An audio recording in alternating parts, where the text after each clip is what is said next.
Olá, meus amigos do Tática Didática. Estou aqui para análise desse pós-jogo, essa vitória do Fluminense de 1-0 sobre o Atlético Paranaense fora de casa. Uma vitória importante que recoloca o Fluminense na briga pelo G6. Então a gente vai falar taticamente de algumas mudanças que o Marcão fez, que foram importantes, né, para esse desempenho do Fluminense na partida de hoje. Aqui a gente pode ver Marcos Felipe no gol. O David Braz jogou aqui pelo lado esquerdo, foi muito importante aqui pelo lado esquerdo, não só pelo futebol apresentado, mas pela liderança também. Jogou no lugar do Lucas Claro, que não viajou com dores musculares. Nino, Samuel Xavier e o Marlon jogando, tendo a primeira oportunidade desde que voltou da Europa para o Fluminense, né? Substituindo aí na vaga do Danilo Barcelos. André e Iago Felipe como os volantes.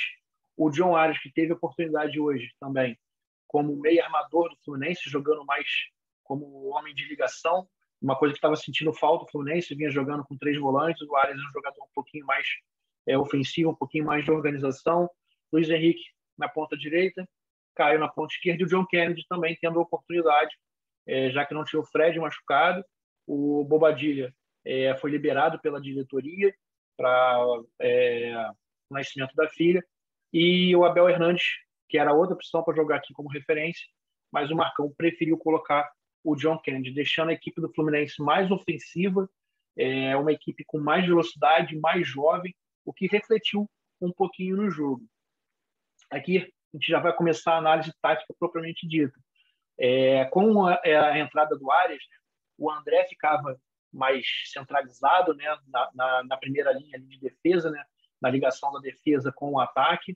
Então ele era o volante número 1 ali, o primeiro homem de meio campo, como a gente chama, sendo responsável pela saída de bola, e o Iago e o John Arias mais à frente. Quando joga com 3 volantes, isso aqui se reveza mais. Às vezes aparece o Nonato aqui, ou o Martinelli, depende de quem estiver em campo, ou até o Iago nessa saída de bola. Porém, com a entrada do John Arias, o André ficou mais fixo, não indo muito mais para o ataque, com liberdade para o Iago Felipe e para o John Arias. Outra mudança interessante desse jogo de hoje, o John Kennedy, mesmo sendo a referência, ele trocava com o Wellington, com o Caio Paulista, e com isso fazia esse corredor lateral aqui em muitas ocasiões. John Kennedy, embora ele seja um centroavante, embora ele seja considerado um camisa 9, é um jogador que tem velocidade e habilidade. Então ele fazia essa troca com o Caio Paulista, muitas vezes o Caio ficava mais centralizado, ele tentava abrir o jogo pelas extremas do campo, às vezes pela esquerda, às vezes trocando com o Luiz Henrique pela direita. Teve efetividade em alguns lances, em outros não, porém é uma variação que deixa o time mais leve, com mais mobilidade. O time do Marcão hoje teve mais mobilidade, teve mais saída de bola, teve mais posse de bola. Com o John Kennedy, o Fluminense ganha muito nas amplitudes do campo, eu com o Caio também, mas o Fluminense teve mais posse de bola, o Fluminense controlou melhor o jogo. Isso facilitou também o resultado. Aqui a gente pode ver uma das deficiências da equipe do Fluminense, que é esse espaço que dá para o adversário jogar. A gente pode ver aqui 3 jogadores podendo fazer pressão, o Luiz Henrique, aqui é o John Kennedy, o Iago, mas a gente pode ver o espaço que tem o jogador do Atlético virar essa bola, jogar aqui atrás para chegar aqui. O Fluminense, o espaço, se ele quiser jogar aqui também, tem mais um espaço aqui entre essa linha aqui com o Iago e o Luiz Henrique.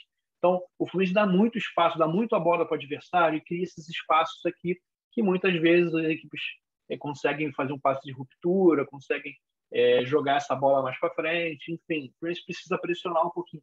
Talvez não precise pressionar em todo o jogo. O Fluminense talvez não consiga pressionar em todo o jogo, principalmente quando o Fred está em campo, que é um jogador já com uma idade um pouco mais avançada, um jogador mais pesado.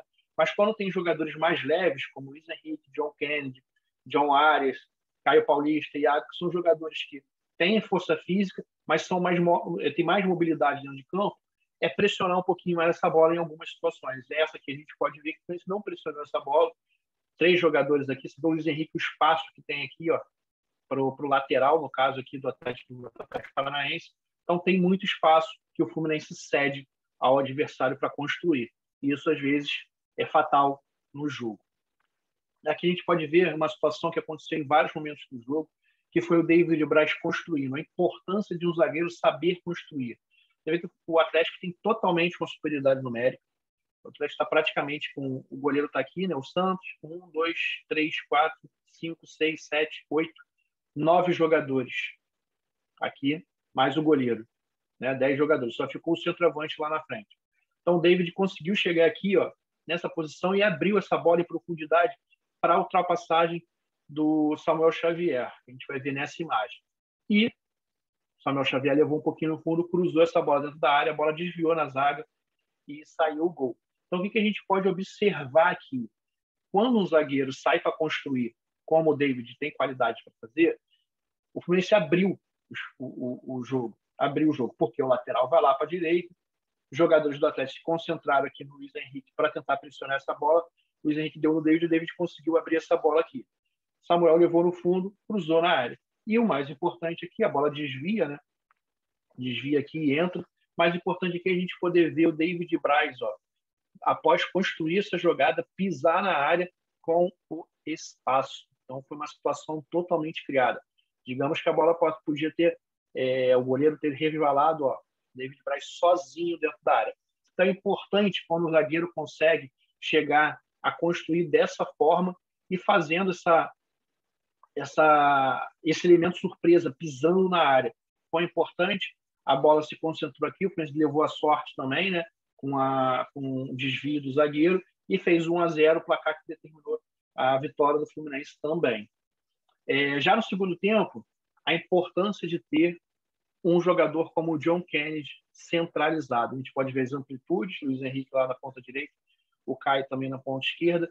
O Atlético faz uma linha aqui e aqui até o Marlon, que também faz muito isso, vem de cá para dar esse passe em ruptura para o John Kennedy. É o espaço que se cria. Por quê? O John Kennedy, além de ser um centroavante com poder de finalização muito bom, ele é um jogador veloz.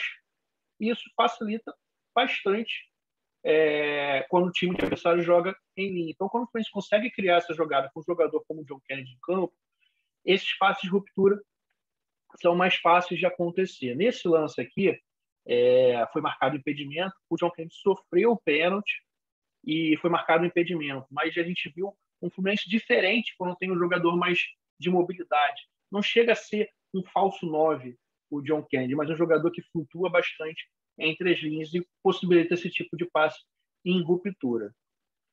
O Marlon, como a gente mostrou na imagem anterior, fazendo referência, Marlon e os outros dois laterais que vinham jogando, ou Danilo Barcelos ou Egídio. É um jogador que, além de ser mais jovem, ele tem essa diferença. Ele conduz um pouquinho para o meio, dando espaço tanto para os extremos quanto para os meias atuarem. Aqui a gente pode ver que ele deu o passe aqui no John Ares, possibilitando mais uma jogada. Como é que a linha do Atlético está desorganizada? E o John Ares conseguiu ainda uma tabela aqui. Também a jogada acabou não dando nada, mas a gente vê soluções para a criação do Fluminense que a gente não via nos últimos jogos. Então, essa é a grande diferença do Marlon em campo. Um jogador que consegue conduzir a bola, quebrar a primeira marcação e abrir espaço para os meias ou para os extremos jogarem. Aqui a gente também pode ver, para finalizar, Nonato e Martinelli, com a saída do Iago e do João Ares, o Fluminense voltou a jogar com 3 volantes, Nonato, Martinelli e André. E aqui a gente podia ver que o Martinelli e o Nonato se revezavam nesse tipo de jogada. Os dois ficaram responsáveis pela criação do Fluminense. Às vezes o Nonato estava mais centralizado e o Martinelli mais para a ponta, mas tentando organizar o Fluminense em vários momentos depois da entrada dos dois. Antes da entrada do Nonato, ficou Martinelli, Iago e o André. E o Iago estava sendo responsável mais por essa condução do time, por essa construção do time. Mas são variações táticas que a gente pôde ver no time do Marcão, no time que vinha de sequência sem fazer gol, 3 jogos sem vencer, e aí um fim de jogo com a vitória do Fluminense fora de casa, uma vitória importantíssima contra o Atlético Paranaense, uma equipe do confronto direto, e o Marcão apostou nos jovens jogadores e conseguiu ter mais controle do jogo, dando mais esperança para o torcedor do Fluminense. Então, o que aconteceu?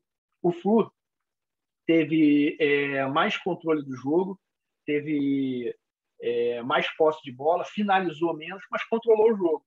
Conseguiu o gol numa jogada até de sorte, mas uma jogada construída com o David Braz, fazendo uma criação ali no último terço do campo e aparecendo na área. A bola desviou e acabou entrando no gol do adversário. Então, uma vitória para o Fluminense rever um pouquinho, o Marcão, de repente, manter essas peças, principalmente agora com o Fred, que só deve voltar daqui a 2, 3 semanas, e a manutenção do Marlon na lateral esquerda, porque deu uma outra mobilidade ao Fluminense, uma outra forma de jogar. Valeu, meus amigos. Até a próxima e muitos vídeos do Tática aí para a gente analisar. Só comentar, compartilhar o vídeo também para ajudar a gente na divulgação. Um abraço e até a próxima.